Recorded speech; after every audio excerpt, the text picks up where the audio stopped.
College एक किले जैसा था, भव्य, डरावना। इसकी ऊंची दीवारें और विशाल दरवाजे किसी रहस्य को छुपाए हुए थे। इसके लोहे के दरवाजे ताकत की निशानी, सुरक्षा की नहीं। ये दरवाजे एक अलग ही कहानी बयां करते थे। हर स्टूडेंट को नियम पता था, नियमों का पालन करना उनकी जिम्मेदारी थी। अंधेरा होने के बाद निकलने का मतलब सिक्योरिटी को रिपोर्ट करना। यह नियम तोड़ने का मतलब था मुसीबत मोल लेना, एक पुरानी रजिस्टर में साइन करना। यह रजिस्टर सालों से इसी तरह इस्तेमाल हो रहा था, एक ऐसी दुनिया में ऑर्डर बनाने की कोशिश जो तेजी से केओस की तरफ जा रही थी। हर कोई अपनी जगह पाने के लिए संघर्ष कर रहा था। साइन करते हुए मेरा पेन कांप रहा था। मेरे हाथों की कंपी मेरे डर को बयां कर रही थी। मेरे माथे से पसीने की एक बूंद टपकी। यह पसीना मेरे अंदर के डर और बेचैनी का प्रतीक था। गार्ड, सालों की रूटीन से थका हुआ आदमी, मुश्किल से ऊपर देखा। उसकी आंखों में थकान और उदासी थी। उसकी बेरुखी बेचैन करने वाली थी। ऐसा लगा जैसे उसे किसी चीज की परवाह ही नहीं थी। क्या उसे सायों में छिपे खतरे का एहसास नहीं था? या वो जानबूझकर अनजान बना हुआ था? या वो इसमें शामिल था? उसकी हरकतें शक पैदा कर रही थीं। मैं सुनसान मैदान से जल्दी से निकला। मेरा दिल जोर से धड़क रहा था। हर कदम के साथ मेरा डर बढ़ता जा रहा था। स्ट्रीट लाइट्स लंबी खतरनाक परछाइयां बना रही थीं। ये परछाइयां किसी अनजाने खतरे का संकेत दे रही थीं। पत्तों की हर सरसराहट, टहनी की हर आवाज मेरी रीढ़ में कंपी भेज रही थी। हर आवाज मुझे और भी डरा रही थी। आज रात अंधेरा अलग लग रहा था, जिंदा, भूखा। ऐसा लग रहा था जैसे अंधेरा मुझे निगलने की कोशिश कर रहा हो। मुझे अकेलेपन की आदत थी। मेरे लैपटॉप की धीमी आवाज मेरा एकमात्र साथी, मेरा डॉर्म रूम, मेरा सैंक्चुअरी। ज्यादातर रातें मुझे लिखे हुए शब्दों में सुकून मिलता था, प्यार, बिछड़ने और रिडेम्पशन की कहानियां। आज रात उन्होंने कोई एस्केप नहीं दिया। शब्द मेरी आंखों के सामने तैर रहे थे, एक मीनिंगलेस जंबल में धुंधले हो रहे थे। बेचैनी की भावना मुझ पर छा गई। मेरी गर्दन के पीछे एक चुभन सी महसूस हुई। मैंने इसे दूर करने की कोशिश की, लेकिन यह मुझसे कफन की तरह चिपकी रही। मुझे देखा जा रहा था। मैंने घड़ी की तरफ देखा। 3 बजे, विचिंग आवर।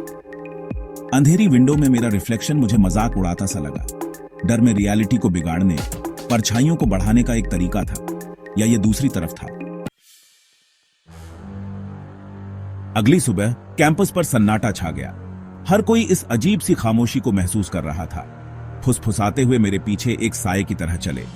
उनकी आंखों में डर और बेचैनी साफ झलक रही थी। एक स्टूडेंट गायब हो गया था। उसकी कुर्सी खाली थी और उसकी किताबें वहीं पड़ी थीं। बिना किसी निशान के गायब हो गया, जैसे वो कभी था ही नहीं।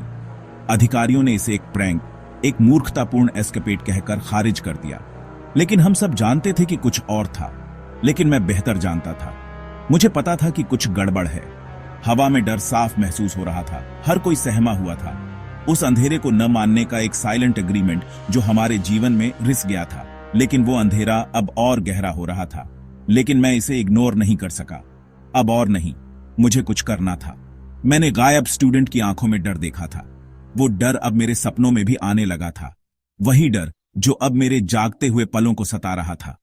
हर पल, हर क्षण जिम्मेदारी का बोझ मुझ पर पड़ा।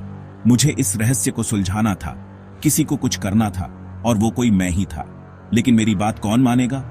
सबको लगता था कि मैं बस एक कहानी बना रहा हूं। मैं बस एक स्टूडेंट था, एक ऐसी दुनिया में खोया हुआ जो अचानक बहुत रियल, बहुत खतरनाक हो गई थी। अब मुझे इस सच्चाई का सामना करना था।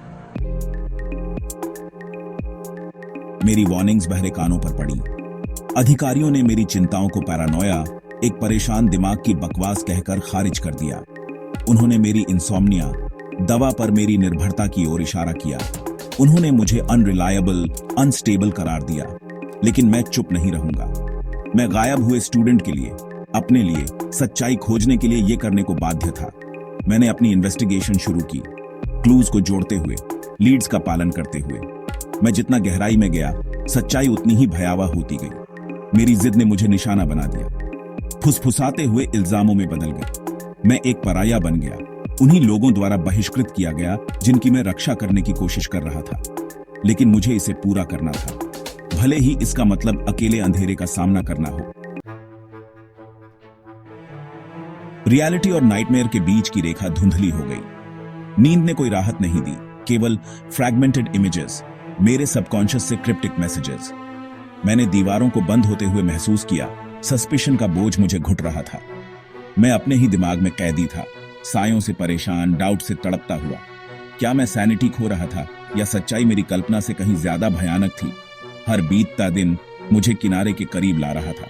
कैंपस, जो कभी सीखने और बढ़ने की जगह थी, मेरी जेल बन गई थी। लोहे के दरवाजे मेरे कन्फाइनमेंट की एक क्रूर याद दिलाते थे, लेकिन मैंने हार मानने से इनकार कर दिया। मुझे इस नाइटमेयर से मुक्त होना था। सच्चाई जब आखिरकार सामने आई तो मुझे एक फिजिकल ब्लो की तरह लगी। यह ऐसा था जैसे किसी ने मेरे पैरों तले से जमीन खींच ली हो। यह अंधेरे में छिपा कोई साया नहीं था, बल्कि कुछ और भी भयावह था। एक ऐसा सच जो मेरी कल्पना से परे था, एक कंस्पिरेसी जो पावर के हाईएस्ट लेवल्स तक पहुंच गई थी। यह साजिश इतनी गहरी थी कि इसका जाल हर जगह फैला हुआ था। सिक्योरिटी गार्ड, कॉलेज एडमिनिस्ट्रेटर्स, सभी झूठ और धोखे के जाल में शामिल थे। वे सब इस खेल का हिस्सा थे। गायब स्टूडेंट पहला विक्टिम नहीं था और आखिरी भी नहीं होगा। यह सिलसिला बहुत पहले से चल रहा था। उनके डिसअपीयरेंसेस सुनियोजित थे। उनके जीवन एक डार्क सीक्रेट की रक्षा के लिए बलिदान किए गए थे। यह सब एक बड़े मकसद के लिए किया जा रहा था, और मैं, जिसने सच्चाई की तलाश करने की हिम्मत की, उनका अनजाना पॉन बन गया था। मुझे नहीं पता था कि मैं किस खेल में फंस गया हूं। यह रियलाइजेशन मुझ पर ईंटों के ढेर की तरह गिरी, जैसे किसी ने मुझे नींद से जगा दिया हो। मेरे साथ खेल खेला गया था, मुझे धोखा दिया गया था, इस्तेमाल किया गया, फेंक दिया गया, जैसे मैं कोई वस्तु हूं।